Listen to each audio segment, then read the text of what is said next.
My name is Pedro Barata. I am the president and CEO of Habitat for Humanity Canada. So, welcome to the session on advancing gender equity in housing.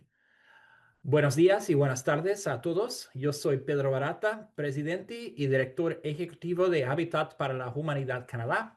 Bienvenidos a Promoviendo la Equidad de Género en Vivienda. We're really pleased today to offer interpretation in English and Spanish. And at the bottom of your screen, you will see a little globe icon or three dots that will lead you to that icon.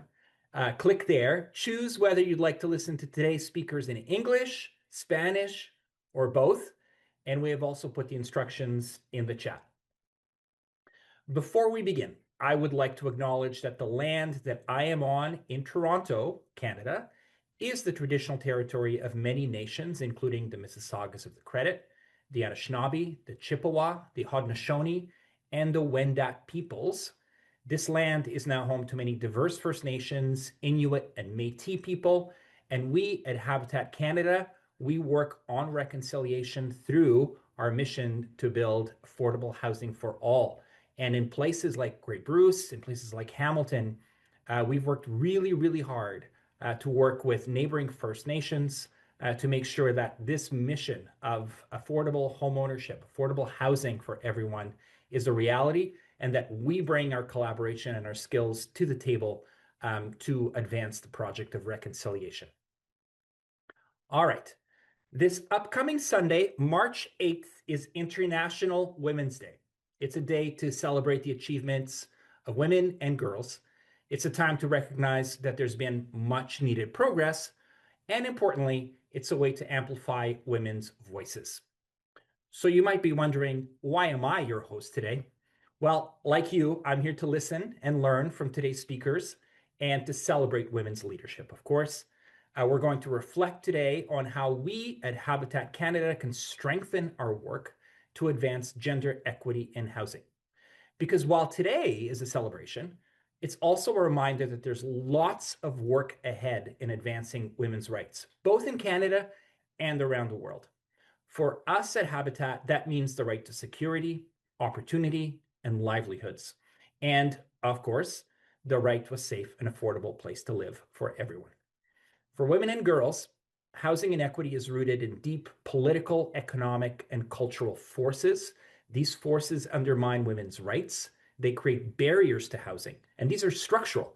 Structural barriers like lower incomes, unequal access to credit, gendered norms around land ownership, energy poverty, and inheritance laws that really reinforce gendered discrimination. Our work at Habitat is very deliberate about removing these barriers, challenging the systems that uphold them. At Habitat, we don't approach housing affordability as a generic issue. Stuff doesn't just happen on its own. So, for example, when it comes to homeownership, Habitat specifically partners with single mothers, women-led households who often face greater risks of housing instability, lower incomes. And in fact, women-led lone parent households represent half of Habitat homeowners in Canada.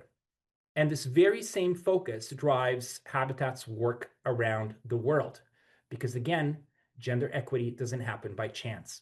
It happens by commitments, design, and of course, a lot of hard work. And so today, you'll meet two of my colleagues from Habitat for Humanity International who are on the front lines of this hard work.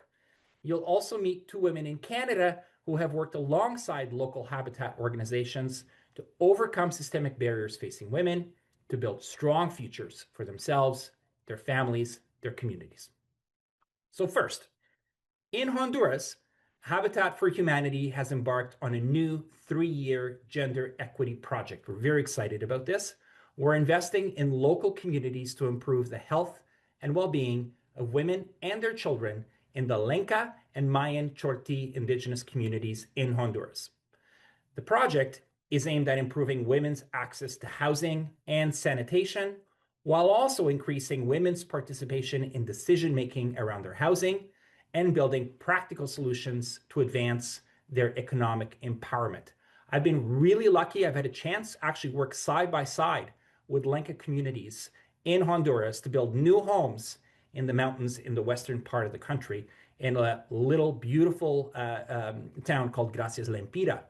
I also got to see the amazing social enterprises that women have spun off as a result of leveraging equity on their homes, from carpentry shops to catering businesses and even running local tuck shops. It's all quite amazing, and we're very happy to support this work through our Global Neighbors program. And of course, funding for Global Neighbors, it comes from our local habitats, our habitat affiliates, 44 of them right across the country. Every time a habitat affiliate builds a new home, they generate funds for our global work too. And so we show that our work is local, but really has its eye on this international solidarity and this gender equity lens as well. Now, running this project in Honduras is today's guest, Lesbia Garcia. She is a social equity specialist with Habitat for Humanity Honduras. Lesbia has kindly shared some photos of the communities she's worked with. Let's have a look.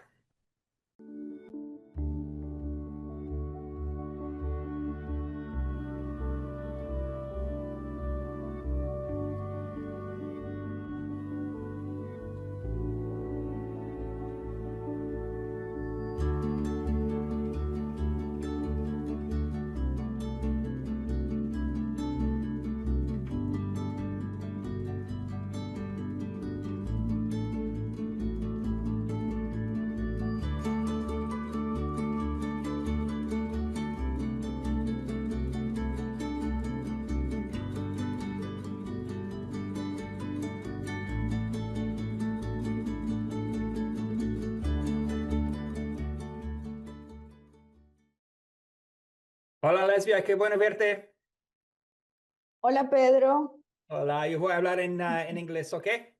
Ok. Lesbia, in those photos, we saw some of the families that you are working with. And we also, of course, got a glimpse into their homes. So, can you describe the housing situation of the Lenca and Mayan Chorti communities? Bueno, las comunidades Lencas y Maya Chortí en Honduras se ubican en los Well, departamentos de the Intibucá, Lincoln Maya Lempira, La Chorti Paz in y los Honduras are Maya in the Chortí más department en of los departamentos Turkana, de Copán y and La Ocotepeque. Paz, they're in the department in Copaneco. Históricamente han librado Historically, luchas por el acceso a las tierras, they ¿no? have had Les han fights for dado access las to tierras en land. laderas donde no se puede construir, es They difícil, have y given donde them cultivar todavía es más some difícil, land in slopes where it's donde very no hard to pueden build and instalar even to sistemas de grow riego para food. tener una buena They can't producción y donde el cambio climático install también les ha irrigation obligado a systems. salir, a There are migrar issues with en busca de climate mejores change. oportunidades, Have been porque able las to culturas migrate, look lencas for y maya better chortí siembran opportunities con los ciclos de la luna. because Entonces, el cambio climático les ha they work obligado a with the salir. Sus lunar viviendas cycle, so carecen the climate de change has made condiciones them leave básicas de their piso, homes, de and agua so they potable. don't Están have basic construidas conditions. They don't have generalmente de palitos de potable madera water. y lodo que Their ellos houses are mismos made out van of haciendo, sticks bare que se and llama mud. eso. Uh, Carecen de electricidad, de sistemas they de don't have saneamiento. Muchas electricity. comunidades They don't have lencas y maya sanitation chortí han ido systems. avanzando Uh, mucho, pero todavía Many hay comunidades que communities están have been casi, doing a casi que en el lot, but olvido. Entonces, there las is situaciones son lots of precarias them en las are zonas almost montañosas y forgotten. So rurales. they have a A very la mujer precarious situation históricamente in se le ha mountain and rural asignado areas. un rol Women have usually been de assigned sumisión, ¿no? De a estar particular bajo el role. A hombre submissive porque es su role cultura, es su is cosmovisión, basically y entonces behind or se under crea the esa man, because in their relación culture and their extrema de cosmovision, dependencia en la que la they have mujer tiene que this dedicarse a los dependency cuidados del relationship hogar, where tiene women have to que take care of the dedicarse a home. todas las labores del hogar, a dar el Women agua have to cuando no take hay care of una all domestic vivienda, y eso les labor, puede llevar go horas, get incluso con sus water, niños. and that takes Y hours el and hombre, por hours. They otro have to do lado, it with their es el proveedor children, del and hogar, the ¿no? Pero las man is the one condiciones who son provides for realmente the home. críticas. But Las condiciones de conditions las are viviendas critical. empeoran Uh, enfermedades respiratorias, las Housing condiciones del agua conditions agravan enfermedades worsen respiratory gastrointestinales. conditions. Los Water niños conditions padecen also mucho de neumonía. worsen Todavía hay gastrointestinal mujeres muriendo porque no conditions. pueden children have respiratory un conditions. centro There are asistencial. Hay women niños who are muriendo por dying because enfermedades they are not completamente able prevenibles. to go La, give birth. la mala infraestructura de las viviendas es algo Bad crítico realmente, las infrastructure condiciones como is vive a nuestra critical población. issue. Em, How our population lives y bueno, is toda la critical. afectación que tienen, ¿no? Es algo que se ha ido And of trabajando course, how de they a are poquito, que affected. las This is all condiciones han ido things that we've mejorando, been pero working todavía más little del by little. 90% de Conditions la are a población little bit chortí better, but vive en more than pobreza extrema y 90% muchas of the familias Shorty population lives in dependen del extreme trabajo poverty. informal y de Many lo que families depend siembran para on poder informal subsistir. work and or what they grow It's themselves. Lesbia, you and your team in Honduras. I mean, your work is so inspiring, and you, in the face of all these barriers, these historical structural barriers, you just you never let up, and you continue to push ahead, and to make sure that change is going to happen. And it's remarkable, the work that you do, and in this work you proactively put women and girls at the center in terms of the solutions. Tell us why this gender specific lens is so important as a driver for the change that we need to see. Bueno, primero First, porque because históricamente las historically, mujeres y las niñas women and children are son más more vulnerables vulnerable, porque la cultura y because the la culture and their cosmovisión cosmovision indica que eso shows debe that ser is así. that's how it Entonces, should be. al llegar a So la when comunidad, we arrive to the nosotros community, we identificamos a identify esas the poblaciones most más vulnerable vulnerables y population. entonces lo primero que And what is tenemos the first thing conciencia we're es de que aware las of comunidades is that ya tienen una communities historia already antes have de que nosotros a llegamos history, a y no story that pretendemos before we cambiar de come here, golpe esa we historia, ¿no? are not Sino pretending que to nos change their vamos story, but we insertando start poco a to poco en esa enter their dinámica own que las dynamic that comunidades they ya already tienen, have. They vamos start ganando terreno, gaining ganando some confianza y space, luego more vamos trust, and intentando hacer so que we're esos cambios try sucedan. to Y make those para changes eso es happen. necesario And we need trabajar to work con todo with el núcleo all of the familiar, family, ¿no? with Y everyone. también la etnia And maya the Maya chortí, sobre Chorti todo, está muy ethnia organizada. is Ellos very well tienen un organized. grupo que es They el have Consejo a Nacional national Indígena Chortí de Honduras, que council tiene that have a representatividad a nivel representation nacional at the y national ellos son level. quienes tienen All the organizadas a todas las communities are organized comunidades through this y ellos deben de council, conocer los and they proyectos would like antes. to know Entonces about our project también before. abrimos So espacio we con open ellos, a con space los and a gobiernos talk with them and with municipales municipal y de esa governments, manera and vamos we start tejiendo esa cohesión building social con that las social comunidades y conscience vamos with communities, and ingresando we en start este getting trabajo. into doing this Otra work. cosa que We also identificamos have es que identified something. las mujeres lencas y maya Lenka, the chortí Mayortis women, ancestralmente tienen un rol as they que have se les ha a asignado central de role cuidadoras del of ambiente, pero también de defensoras de la cultura. defenders or Entonces, carers aprovechamos of ese the espacio, environment. So esos we're espacios trying que to sí take se les advantage han of those asignado spaces that para have been already fortalecer assigned to esos otros strengthen roles que those nosotros other sí roles that queremos que we se want them vayan to dando, ¿no? have, Esa the dinámica que queremos dynamic que that vaya we want sucediendo. them Entonces, aprovechamos to ese happen. espacio. So we Ah, start to pero si use la that mujer spaces that they también already have. The le han women's asignado, le han dado la confianza de ser la have been cuidadora trusted de to esa herencia be the ancestral tan carers valiosa, of the entonces ancestral también puede heritage, very contribuir a la valuable. They economía del maybe hogar can y contribute to the fortalecemos el rest of tema the de autonomía community económica. and Entonces, por economically ahí as esa well. es So como la that is what we dinámica try de to do, llegada a to las kind of get to the comunidades y de ir communities and start rompiendo y de ir opening abriendo ways and camino para opening the las door mujeres. for Es una women. It's a situación very compleja. complex situation. La semana pasada, por ejemplo, Last week, for salió en una instance, there noticia was que de una some news comunidad that in a maya chortí community, iba Maya una Ortiz, there mujer was en a un woman bus, in a se bus. sentó a la She par de sat un hombre next que to a no man who conocía, she que no didn't sabía quién know. She era, hadn't met y su him esposo before, and iba her atrás de husband ella was behind her vigilándola. and Y taking cuando care of miró que her. en el bus se sentó And a la when par de un he hombre, subió al saw bus, la that agarró del pelo, the la woman had sat sacó next to a man, he y abajo en went el on the bus bus, grabbed la her, grabbed golpeó her con el by machete. the hair. Gracias a He Dios no la hit her hirió, with a solo la golpeó, machete. pero al He hombre que iba a la hurt par her, de ella sí le and hirió la mano and con the el man who machete. was Entonces going es on the una bus as well, situación he hurt crítica. him with the Y machete. por So ese rol de there's that defensa role, defense con el medio role that ambiente que women la have mujer with the tiene, sobre environment. todo las mujeres Um, especially indígenas indigenous women, también son there even agredidas. En Honduras, uh, entre el there 2020 there y are el lots of 2024, aggressions. 15 So defensoras de 15 derechos humanos fueron human rights asesinadas. defenders Se were registró en killed in este mismo 2024. periodo unas More than 8.034 8,000 agresiones, llámese aggressions, hostigamiento, amenazas, harassment, violencia psicológica y psychological campañas de violence, lens desprestigio contra uh, 1.700 against mujeres. Y de 1,700 estas, women. And el so 40% son mujeres 40% of indígenas, these el women are 19% indigenous, garífunas and y el 21% son 21% mujeres are mestizas mestiza que habitan women en zonas or rurales. who lived in Entonces rural hay areas. todo un espacio, So todo there un is a lot camino of work todavía to por be done, recorrer a lot y of road to walk. muchísimo que We trabajar. Claro, we no have we podemos hacerlo can't do it solos. alone. Siempre We estamos are buscando always looking alianzas, for buscando quién partners, nos people who can contribuya, contribute, planteando creating new proyectos, buscando projects, socios looking para poder for ir partners to try cerrando to esta brecha de género, ¿no? lower the barriers. That is so tragic, and I'm sorry that these experiences that you're describing are things that your community lives, women live, and that you live in terms of trying to bring solutions. At the same time, I'm also just really inspired by the fact that again, you just continue to work so hard to make change happen in the face of all these barriers and issues and history that you've just inherited. So I'm going to ask you one last question for now, and that is around the relationship between the housing and the home ownership opportunity, and how that starts to build solutions and change a woman or a girl's life. How do these two things come together, and why are they so important?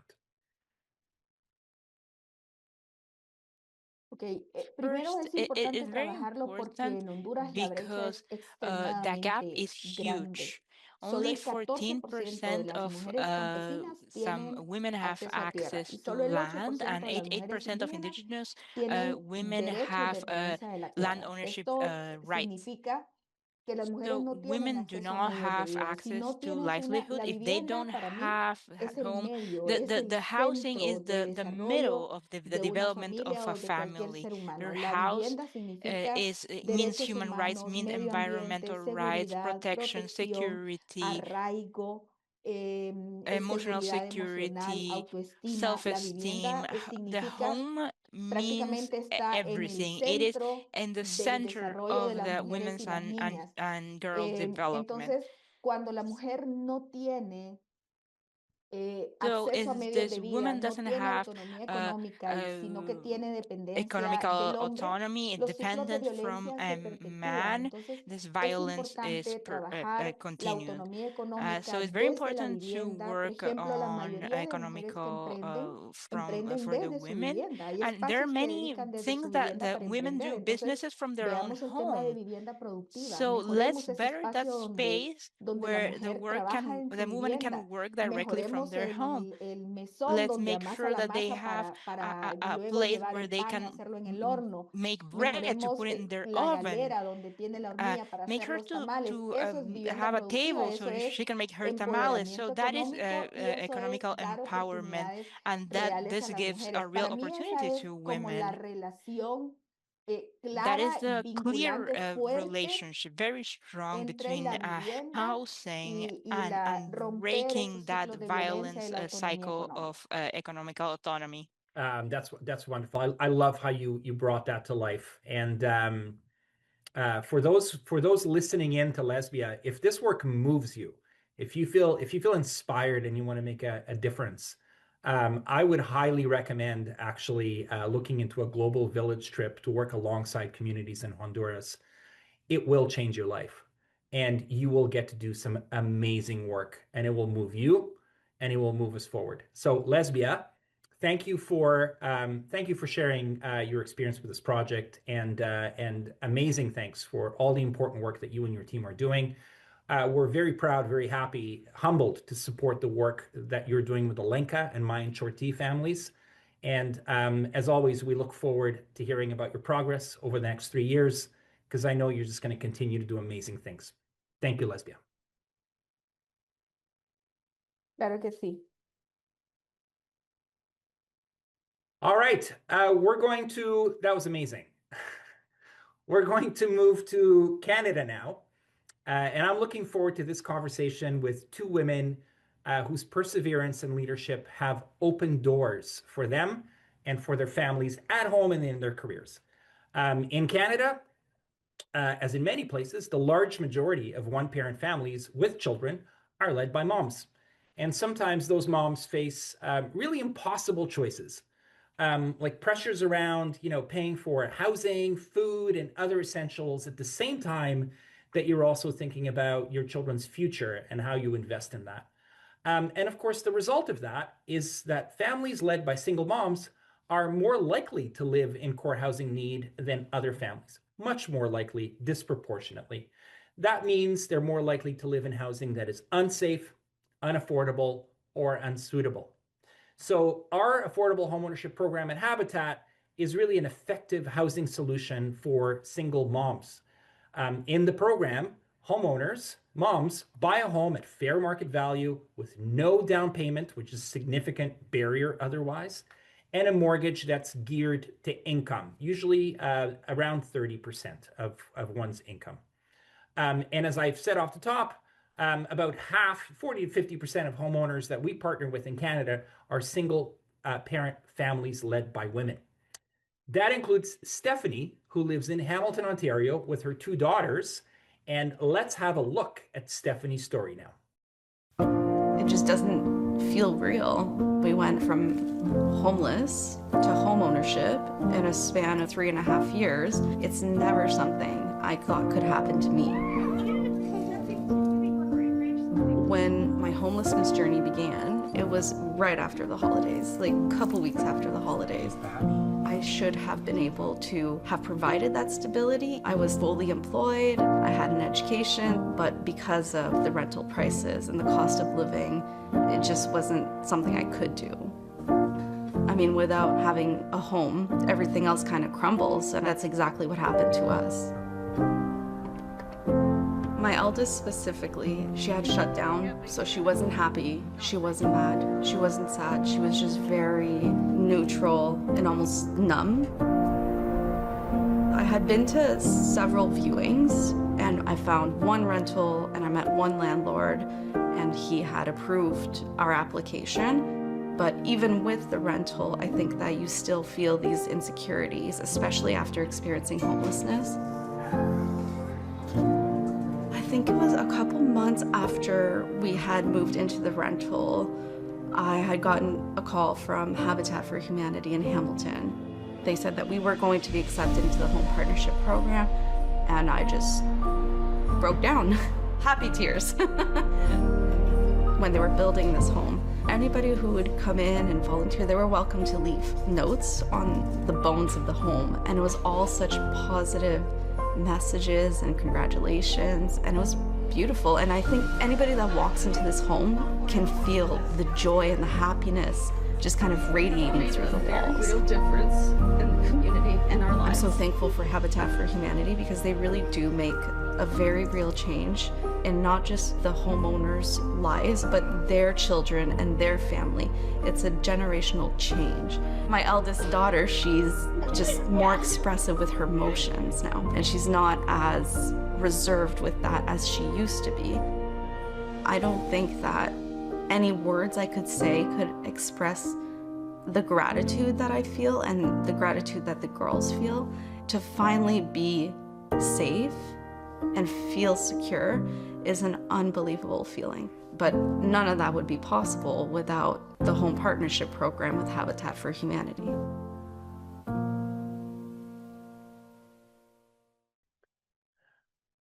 Wow, Stephanie, thanks for being here. I got to tell you,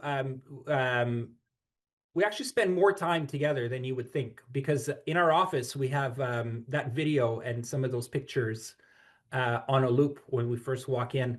So at the Habitat Canada office, we get to be inspired by the story of you, your girls, and of course, your little puppy every day when we come into the office and when we leave. So thank you for that. Well, thank you for having me, and thank you for all the work and everything that you've been a part of. I really do appreciate it. All right, terrific. So we just saw a great video of your housing journey. You moved into your new home in March 2025. So I guess happy 1 year anniversary. How's it Thank going? you. How's it going with It's for you and your it's girls and your little amazing. puppy? Yeah, it's amazing. It sounds a little corny if I say this, but I'm going to say it anyway because it's true. It's been magical. Like the change is unreal. It still doesn't even feel real sometimes, but it's been absolutely amazing. Awesome, awesome. It's so great to hear that. We want to hear a whole lot more of that for a whole lot more people. Of course, we've been hearing a lot about the barriers that women and girls experience in accessing safe and affordable housing. How would you say those barriers showed up in your life? Well, for me, as you saw, or as I mentioned in the video, we became homeless as a result of a relationship breakdown. So unfortunately, when the relationship broke down, I think that because of the expectations of being a woman, it was expected of me to be the primary parent, the primary caregiver. So with that comes sacrifices to career advancement and even education advancements.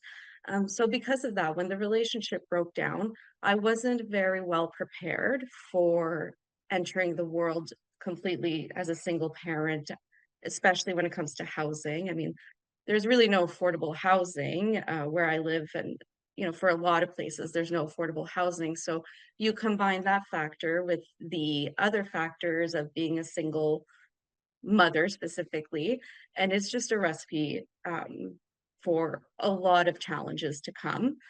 So for us, I unfortunately had to turn to the shelter system to help us during our time of need. And even the shelter was at maximum capacity. So we were placed in what's called hotel overflow.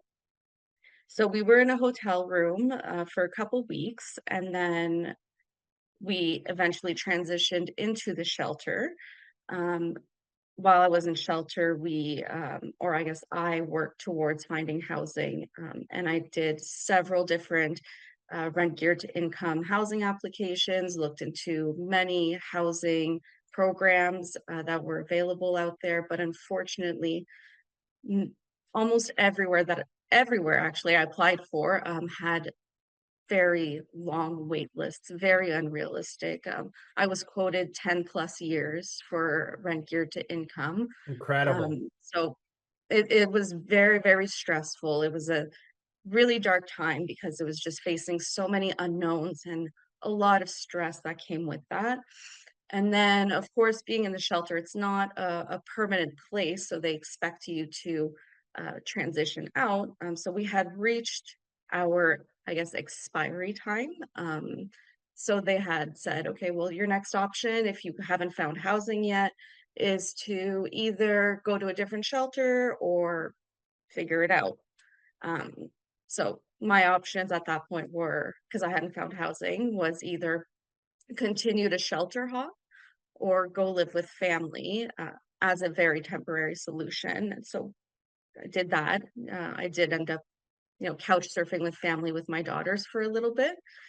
And then we found a home eventually, and we rented a place, and it was a 1 bedroom basement apartment. So it was a tight squeeze for all of us.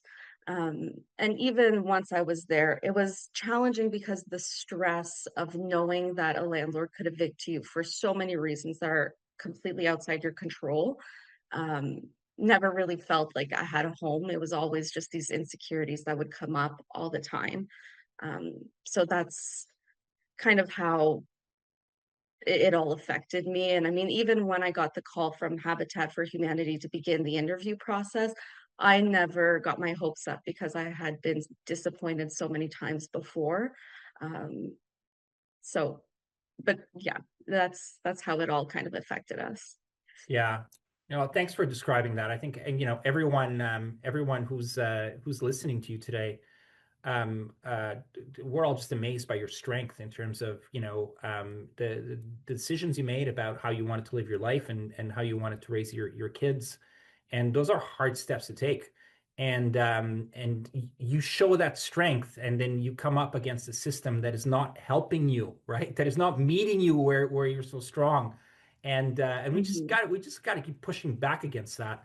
And I'm just so happy that Habitat and Stephanie found each other and are making some magic Me too. happen. So I'm going to ask you for an insight into this is special insight. Uh, Usually when we describe our model and the fact that we ask our partner families to do 500 hours of volunteer service in lieu of a down payment, a lot of people, like, their first reaction is, what?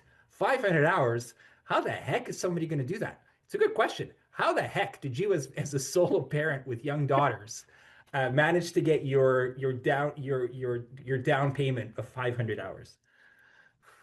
I had the same reaction as you did. I was like, how am I going to do this? I work Monday through Friday at my job. And then I have my children every other weekend. So I was like, I don't know how I'm going to find time for this. And truly, to be completely honest, it was something that I had so much self-doubt. I didn't think I could do it. Um, and I had a lot of insecurities with that. And it was one of those things where I had to consider maybe it's not a program for me because I don't know how I'm going to make this work. But thankfully, Habitat for Humanity, Hamilton, everyone that worked there and worked with me was so supportive and super understanding and communicated with me all the time through my little panic emails every once in a while.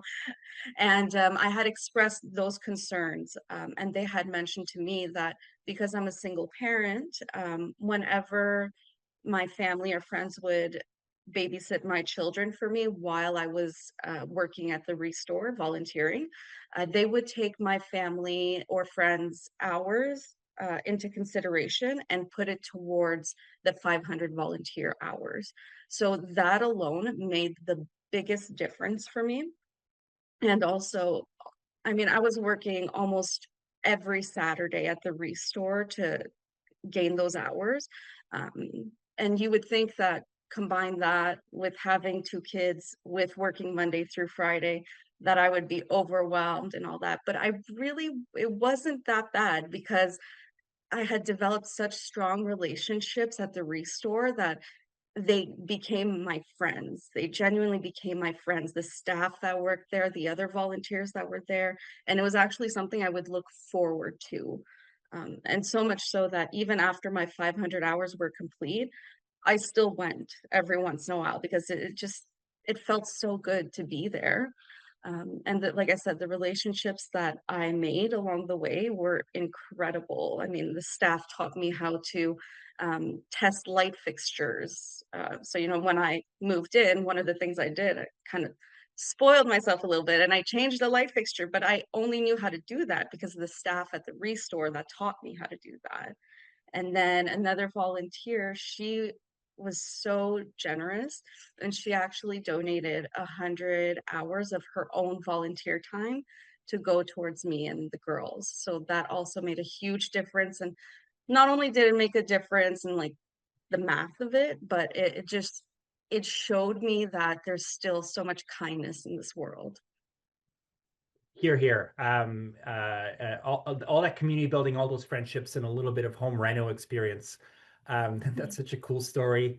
Um, and like, you deserve this home. Like, you deserve this home, and you've also earned it through your efforts. Thank you. It's an incredible thing. So, just in closing, I just wanted to ask you, a year in, what's next? What's next for you and your kids?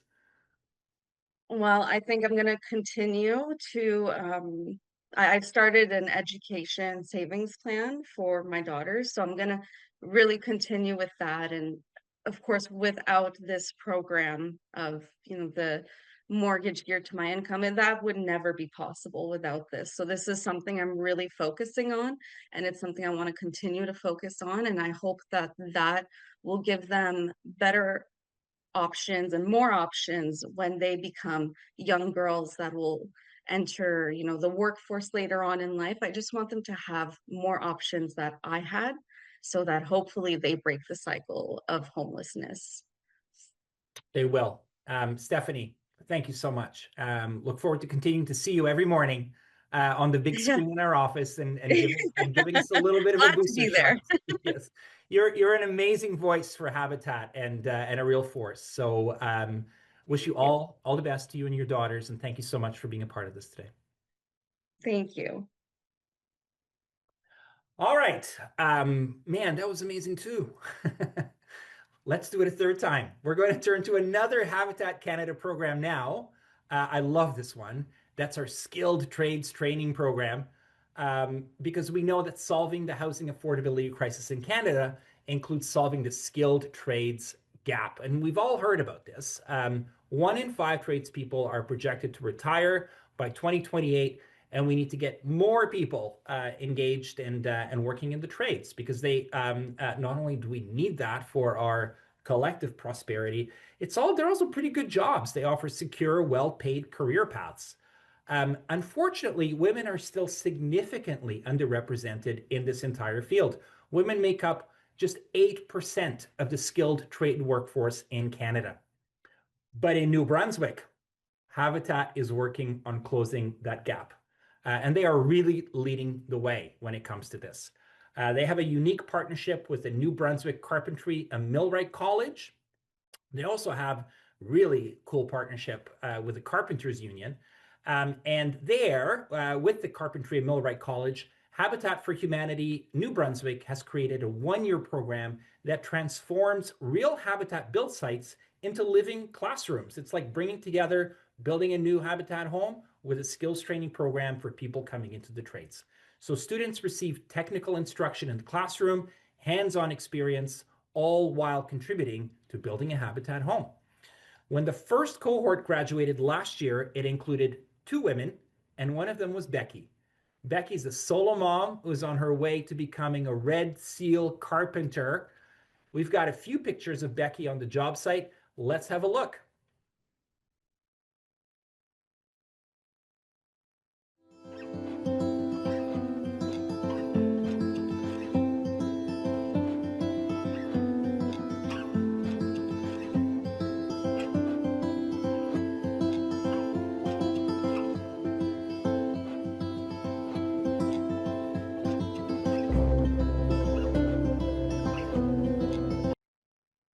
Love those pictures and love that. Becky, I grew up in a carpenter. I grew up in a carpenter household. I actually spent all of my summers on a construction site, and now we have that in common, which is really cool. Hi, welcome. Thank you. Great to be here. Fabulous. So let's start how you first got connected to Habitat for Humanity New Brunswick. What was happening in your life at the time? Oh, so much. I'm sorry, I'm gonna cry. I'm gonna cry too. Stephanie, she killed it. My oldest son is autistic.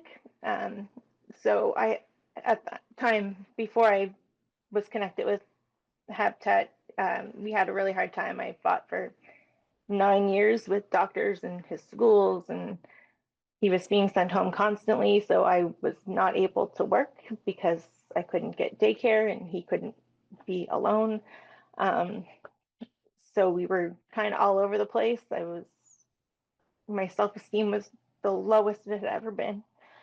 And then he got diagnosed and they started treating him not as the bad kid anymore. And things kind of turned around from there. I started talking about going back to school because it had been probably 10 years since I had worked. And I knew I would need updates and whatnot. So I took a course called Workplace Essential Skills, and that course had a focus on trades. So with that course, we worked with Habitat 2 days a week.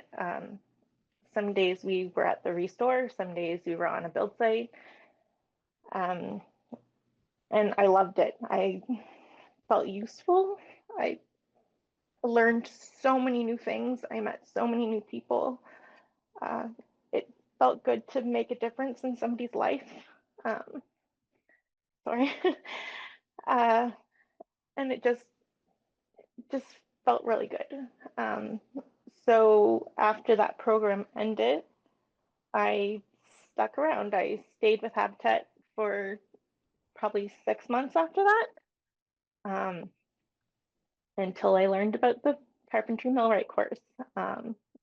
And one of the guys at Habitat, Mike, was the one that told me about that, and I just jumped on it. I was like, "Yep, let's do it." And I think 5 minutes after that, I had a meeting and meeting scheduled to go in and talk to them about it. So it happened really fast, and it was the best decision I've ever made. Oh my gosh, that's fabulous to hear. And like what a relief to finally get a diagnosis, right? And like, you know, to be able to move forward. And all of these things are connected. And when they're not working, they really grind people down and you're on your way up. So talk to us about how becoming a carpenter and having stable work has affected your family, your sense of stability. Um, it's made a difference in a lot of little ways. I mean, nothing grand yet, but like little things, like I can have a savings account because I have a little extra every month, or we eat better food because I can afford better groceries. Just there's not that stress all the time about how you're going to pay bills, or if you're if you go to a movie, are you going to be able to afford groceries, or if like just all that little stuff that really just sucks you in and like pulls you down, that we don't worry about anymore. I mean, we don't go overboard, obviously, but it is nice to just have that little extra freedom. Fabulous. You describe it as little things, but they're huge things that you've done and you've earned, and they're really quite inspiring. Um, I mentioned to you that I kind of grew up on a construction site, and I know it's a very male-dominated trade. So you went into that in the middle of your life. What helped you push through any barriers and challenges? How did you do it? Um, Honestly, I think just I needed to do something for me. That's kind of how it started. I really loved it, and I had always kind of just like tinkered. I did all the shop classes that I was able to do in school, and I always really loved it. Um, but when I was young, it wasn't a thing that girls did, so I didn't do it. So I kind of just wanted to do something selfishly, um, like to start out. But I don't know, I kind of just feel now that it was meant, like that's what I've always been meant to do. Like I don't know, I can't imagine doing anything else now.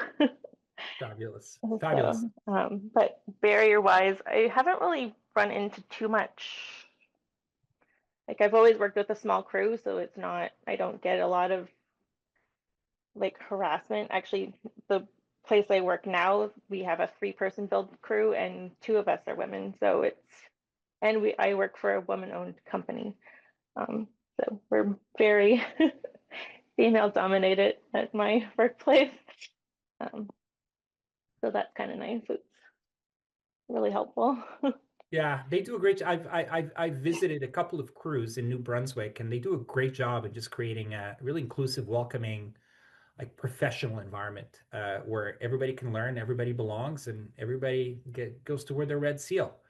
Um, so what's next? So where do you go from here? You've earned the calluses in your hand. So where do you go from here? Um, I'm not sure. Um, it, the possibilities are endless. I honestly can't even predict what's going to come. Like, um, I would eventually like to finish my red seal. I'm on year 2, so that's 3, like 2 extra years after this. But after that, who knows? Who knows what will jump out at me and become a possibility. Fabulous. Possibilities are endless. Go get your red seal. Canada needs you. Canada needs you.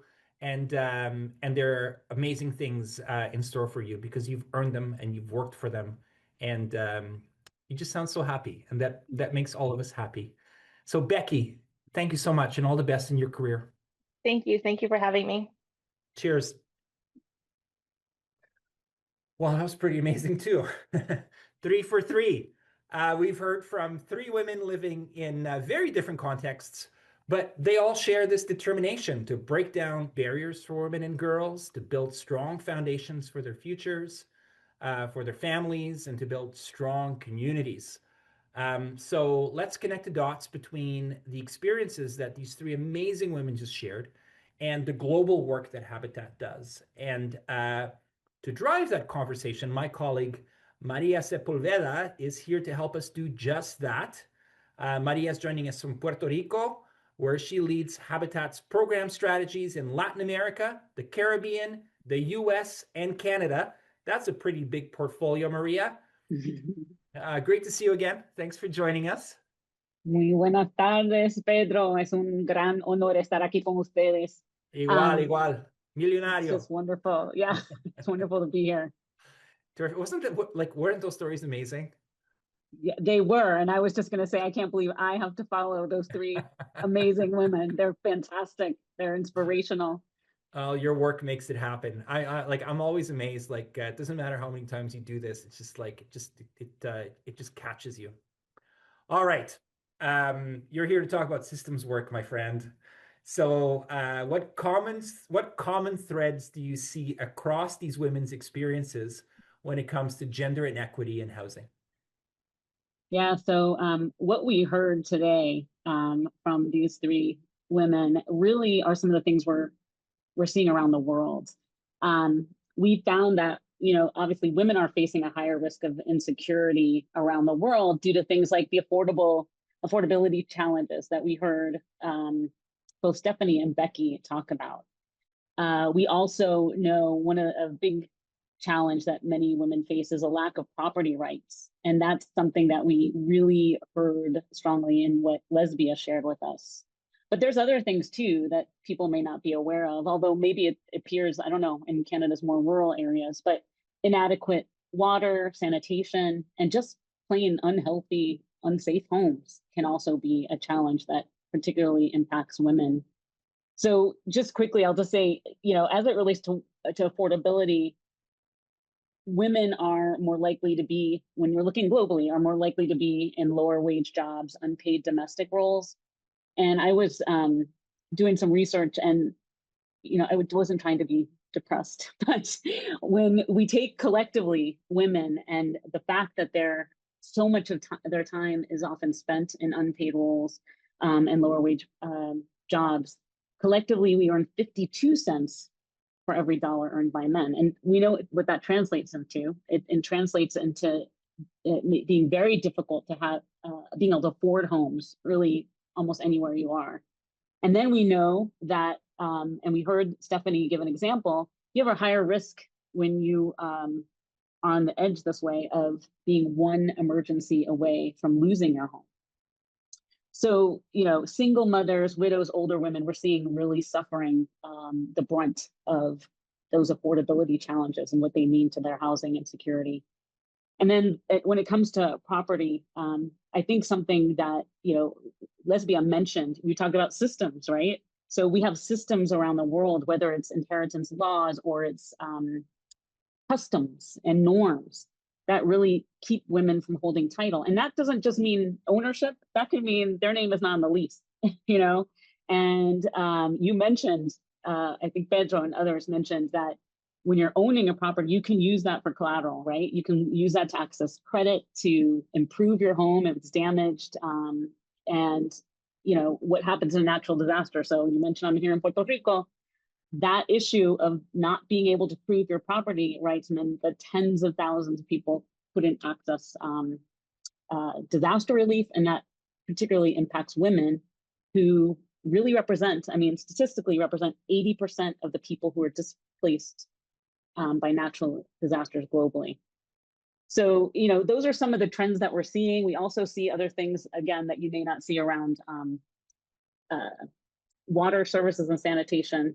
But I know we have limited time, so if folks have questions about that, I'm happy to share more.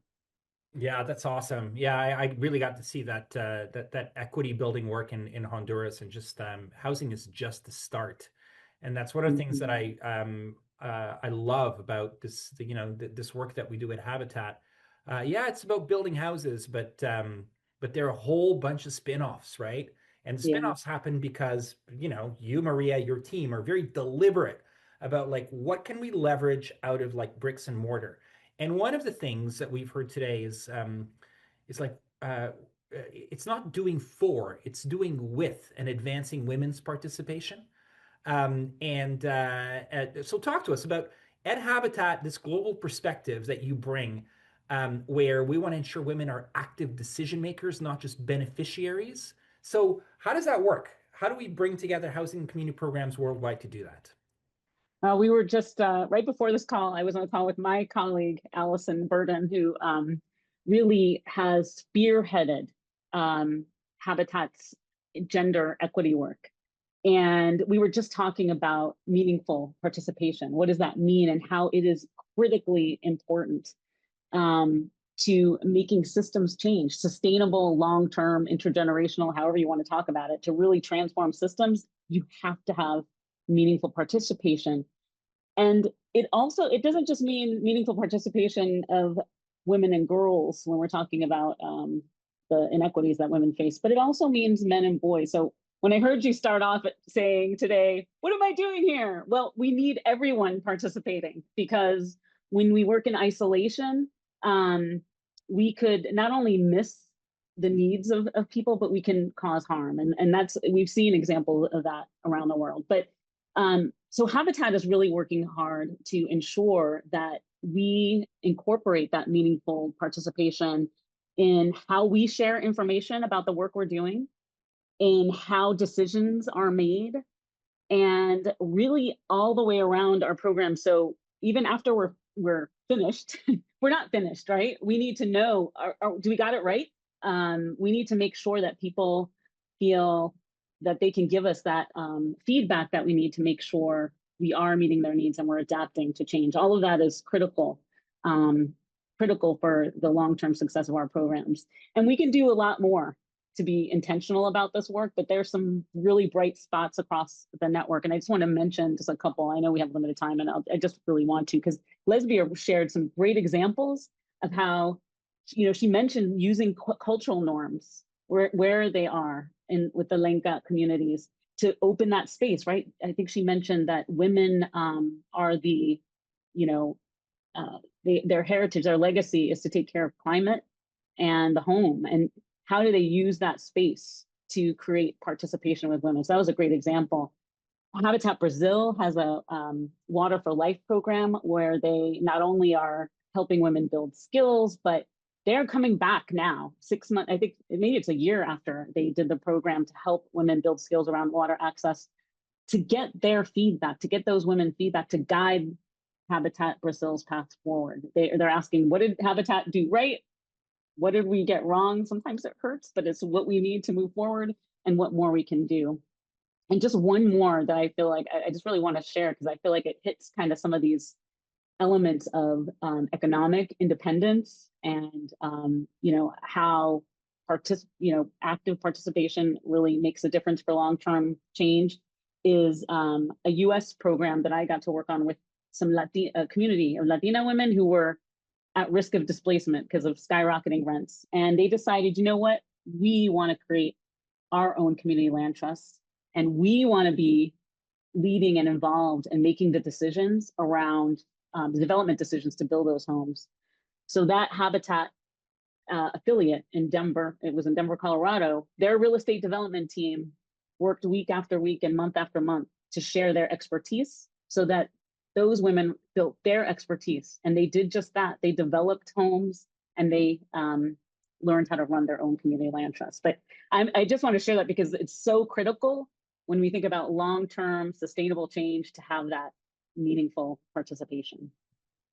Absolutely, and thank you for sharing those examples. I wish we had more time, but I do want to ask you a closer, and I mean, today we've heard time and time again through individual stories and also, through the work that you and your team are leading, that we don't have to accept the world as it is, right?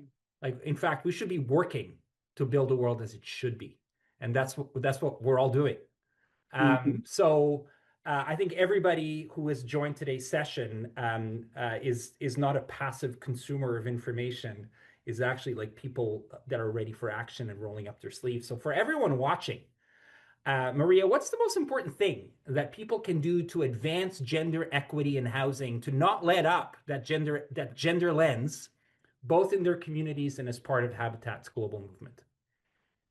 Well, I think when we think about our equity work at Habitat, right, we're thinking about centering the people that we're working with, centering the women that we're working with, and giving each of them what they need to access housing opportunities. We heard that in every single example of who we spoke to today.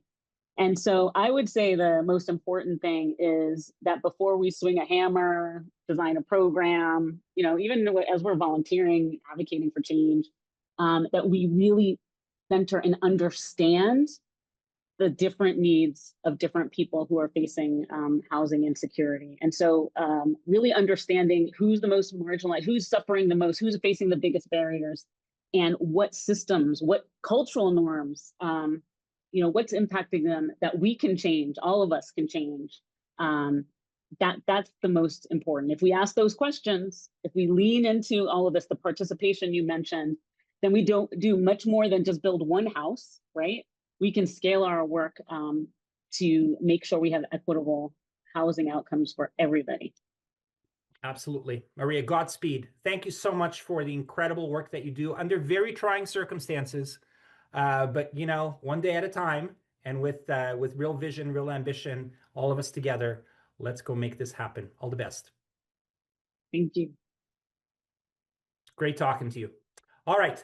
I want to thank everyone who joined us today. Heartfelt thank you to Lesbia, Stephanie, Becky, Maria, for being here with us, for sharing their stories. To all of you for actually spending an hour of your time to come and be a part of Habitat's work. Yes, to listen, but to be a part of it. And hopefully, as we look ahead to International Women's Day, I'm hoping you leave inspired by the strength, the leadership of the women we met. And let's remind each other that gender equity in housing, it's not an abstract thing. It's personal. It's possible. We have to commit to it. And then we just have to follow up and do the hard work to make it happen. And how we make it happen, as Maria just said, is really important. To do it together, to do it with, and to just keep at it and never give up. So I know I'll keep doing that, and I know all of you will as well. So to learn more about our affordable homeownership program, our skilled trades training program, the Global Neighbors, all these things that if you're not already a part of, you should be, you can be, it will change your life. Any other programs, just take a look at our website, habitat.ca, or any of our channels. Just sign up for them, be a part of this thing. And you can also sign up to hear from us if you haven't already, again, on all of those channels. So thank you for being part of this conversation. Make sure that on Sunday, you either get out to one of your local events or you just show up. You just show up for a very important day around International Women's Day. What a pleasure spending time with you today. All the best. Have a great day. Muchas gracias. Buenos días para todos. Ciao.